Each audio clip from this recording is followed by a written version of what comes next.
En réalité, ce qui existe, c'est ce qui se joue là, maintenant. Ce qui s'est passé, c'est-à-dire ce qui fut, et ce qui viendra, n'existe pas là, maintenant. Tout est maintenant.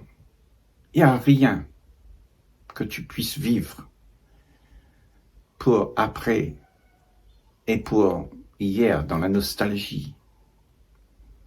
C'est pas des choses qu'on peut vivre, c'est des choses qu'on peut penser. Penser à hier, penser à demain. Mais là, ce qu'il y a en réalité, ça ne se pense pas, c'est là.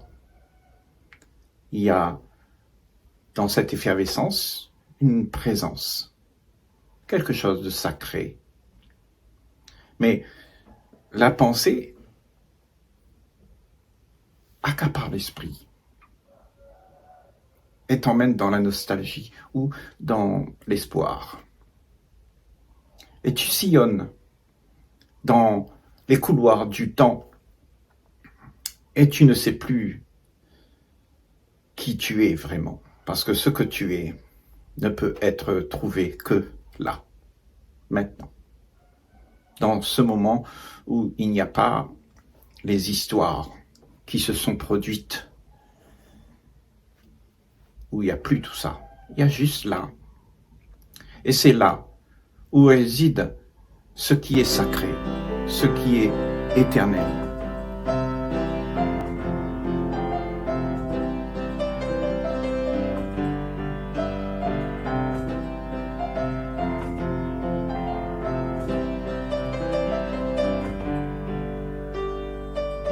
Donc, à partir du moment où la pensée vient, c'est que il y a un phénomène qui se passe. C'est parce que il y a une identification à ce qui se joue en soi. Je vais te donner un exemple. Tu as faim, il y a quelque chose qui se passe dans ton corps. C'est un phénomène qui se passe dans ton corps. Et tu vas dire, j'ai faim.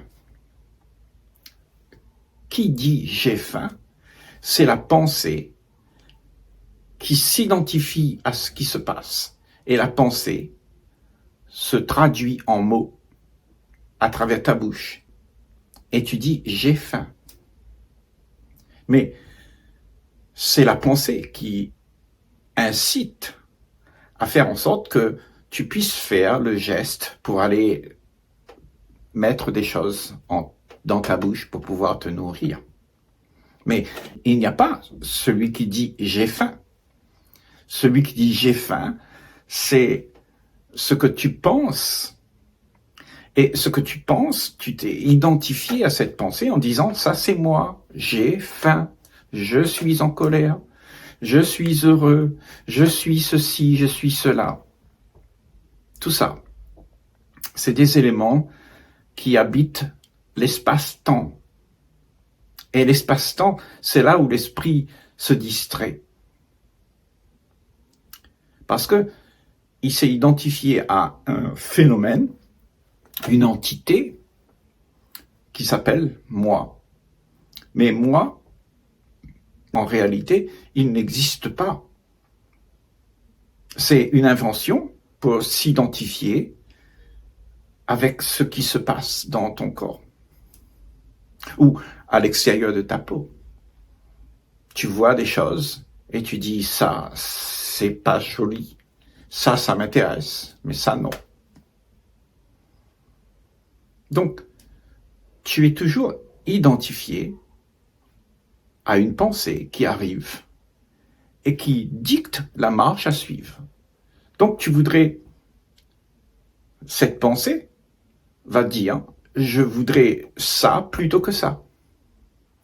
Et en fait, il va essayer d'intervenir, la pensée, ce que toute l'action va être de faire exister ce qui devrait y avoir. Donc tu es embrigadé à faire ce que la pensée a commandé. Donc tu es programmé avec des pensées et les pensées te dictent ce que tu dois faire, comment tu dois vivre, quand tu dois manger, quand tu dois dormir. Et c'est des choses qui arrivent comme ça. Et tu ne contrôles rien. Il n'y a personne qui contrôle ça. Ça arrive. La fin arrive parce que c'est un moment dans ta vie où tu as besoin de restaurer le corps. Mais il n'y a personne qui dit « j'ai faim ». Ça se passe. Et nous, celui qui dit « j'ai faim », cette pensée qui est la somme de tous les mois sur la planète Terre, parce que tout le monde va faire pareil. C'est une identification à ce qui se passe. Je dis « moi, j'ai faim ». Et je cherche à assouvir un besoin par tous les moyens. Donc, cette pensée va raconter aussi, fais des provisions pour que tu n'aies plus jamais cette peur-là, cette envie d'avoir faim. Comme ça, tu auras tout le temps là, tout de suite pour te satisfaire. La pensée, elle cause comme ça. C'est des schémas qui se sont installés et nous sommes programmés à faire ce que la pensée propose. Mais tout ça, ça arrive quand même, que tu aimes ou pas. Tu le fais. Et cette façon de vivre fait que tu es conditionné par la pensée. Et la pensée te mène par le bout du nez. Mais qu'est-ce qu'il y a en réalité au-delà de la pensée? Quand tu laisses être ce qui se passe, tu observes tout simplement le phénomène et tu ne t'identifies pas au phénomène en disant « j'ai faim ». Tu acceptes de vivre le moment. Alors la réponse ne vient pas de celui qui dit « j'ai faim ». La réponse, c'est l'instant où le phénomène se produit, il y a une intelligence qui fait que l'action, elle ne vient pas de ce que la pensée propose. Tout arrive, tout est naturel. La vie a toujours été naturelle, mais pas par compulsion, pas par envie, par désir de ce que moi veux. Parce que moi, c'est celui qui crée le chaos en soi. Parce que ce chaos va être affilié à toutes les actions que tu fais compulsivement. Parce que tu as besoin de te satisfaire tout de suite, parce que tu t'es identifié à la pensée qui dit « j'ai besoin de ça maintenant ». Donc, tout est devenu satisfaction immédiate, il me faut ça. Tu veux l'amour instantané. Tu veux plaisir instantané. Tout ça, c'est l'action de la pensée. Mais en réalité, cette activité-là, elle est là pour défier toute la réalité qu'il y a. Et la réalité, c'est que il n'y a rien de ce que tu penses être. Ce que tu penses être, c'est juste une identification pour pouvoir protéger de la douleur qu'il y a. Et donc, tu t'identifies à la douleur qu'il y a. Tu dis « j'ai faim ». Je suis en colère. J'aime ça et j'aime pas ça. Alors, la pensée, c'est quoi? Quand tu dis j'aime ça et j'aime pas ça, c'est la comparaison. Il y a un phénomène de comparaison qui se joue. Et tout ça crée l'illusion du moi. Tu crois être cela. Tu crois être celui qui choisit. entre ce qui est bon et ce qui est pas bon. Mais il n'y a personne qui choisit. Tout se fait.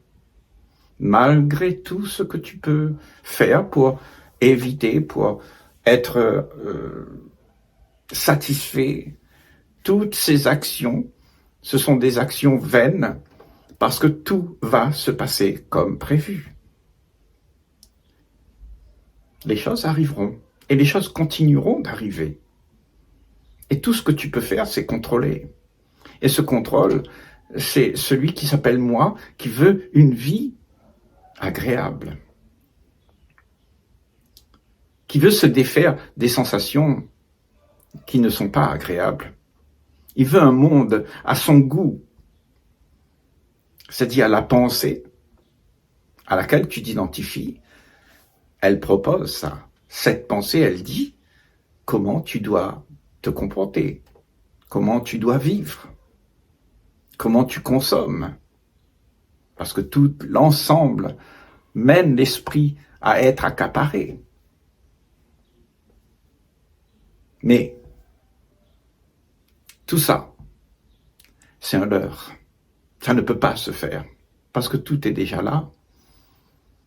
Tout se passe, que tu aimes ou pas. La mort arrivera. Tu peux faire ce que tu veux. Essayer de te mettre dans un freezer pour te conserver encore un peu. Mais la mort est là.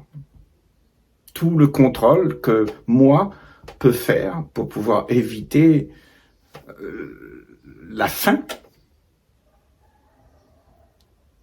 n'est pas quelque chose de vrai. C'est une illusion que tu te fais croire, c'est-à-dire que cette pensée que tu es fait croire que c'est possible. Mais tout arrive. Et si tu laisses tout arriver, et tu vois que cette pensée te ment, tout le temps en train de te mentir, tu peux voir tout ce qu'elle fabrique dans le monde en observant partout autour de toi. Il y a des guerres, des disputes, et cela a toujours existé depuis la nuit des temps. Alors, qui es-tu vraiment? Si tout ce que l'homme fait dans ce monde n'est pas vrai, c'est pas quelque chose qui peut se faire. C'est une illusion de croire qu'on peut changer les choses. Les choses arriveront de toute façon, que tu aimes ou pas. Parce que la vie elle-même, elle va se dérouler comme toujours. La naissance arrivera. La mort arrivera. Les drames seront là. L'espoir que quelque chose arrivera sera toujours quelque chose qui va t'accaparer. Mais tout ça, tout ce que la pensée produit, c'est un programme qui t'est donné pour pouvoir continuer à faire exister le temps. Et tout ça n'existe pas. C'est une illusion. Parce que tout est déjà prévu. Il y a quelque chose de sacré qui ne change jamais, qui n'attend rien, qui ne veut rien. C'est seulement quand tu cesses de t'identifier à la pensée que cela est possible. Donc, peux-tu voir ces pensées? Peux-tu voir ces réactions que tu as? Et voir que ce n'est pas toi qui fais ça. Ce sont les pensées. Les pensées qui contrôlent avec une volonté pour que tu puisses désirer.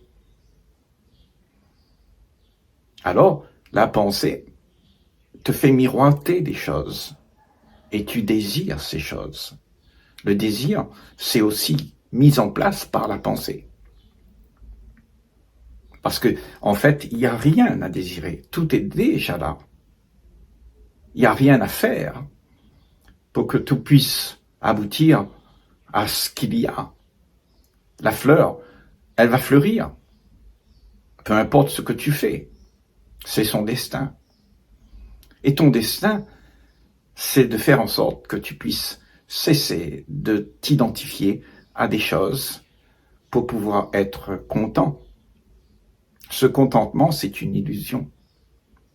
Elle sera toujours imprégnée de mécontentement, de l'insatisfaction, de la déception. Et quand il y a ces phénomènes qui se jouent en soi, ce sont des éléments de la pensée qui fait que tu vis de cette manière. Mais quand tu as vu les pensées et que tu les laisses être, sans y faire attention, alors tu fais confiance en la vie. Tu fais confiance que tout est OK. Tout est fait pour que tout soit OK. Et cette expérience se passe dans le moment présent. Jamais, jamais dans le passé ou dans le futur, ou même présentement, quand tu vis avec tout ce que tu as ramené du passé et que tu veux envoyer dans l'espoir. Tout le temps, toutes ces choses font faire de l'illusion et tu es embarqué dans l'illusion. L'illusion de ce que tu crois être, puisque tu t'es identifié à la pensée. Je ne veux pas dire qu'il ne faut pas avoir de pensée, parce que la pensée, elle est utile pour te donner la direction, pour te déplacer d'un point A à un point B. Elle est utile pour apprendre un langage, un métier. Mais quand elle s'appelle « moi, je », cette pensée, elle détruit ce que tu es pour de vrai. Et ce que tu es pour de vrai, c'est juste la vie qui émerge. Et ce que tu es pour de vrai n'est pas personnel. Ça appartient à tout le monde. C'est pour ça que quand tu rencontres quelqu'un, ce n'est pas quelqu'un que tu trouves, c'est toi-même. Et peux-tu regarder ce quelqu'un en face de toi sans réagir, sans dire que il y a quelque chose de différent, sans comparer, sans vouloir que l'autre soit à ton goût. Accepter que c'est comme ça. Rien n'a changé, tout est OK, tout va bien parce que tout ce que l'autre est, c'est l'expérience de la pensée aussi. Et au-delà de la pensée, quand il y a un contact avec l'autre, sans les jugements, alors tu as un contact avec ce qui est sacré. Et quand il y a ce contact, et qu'il n'y a plus la position de soi qui regarde quelque chose de différent de moi-même, alors il y a la paix d'esprit. Et la vie est paisible. À ce moment-là, la vie est paisible. On peut s'entendre. On peut s'accueillir les uns les autres, sans condition, puisque c'est moi-même.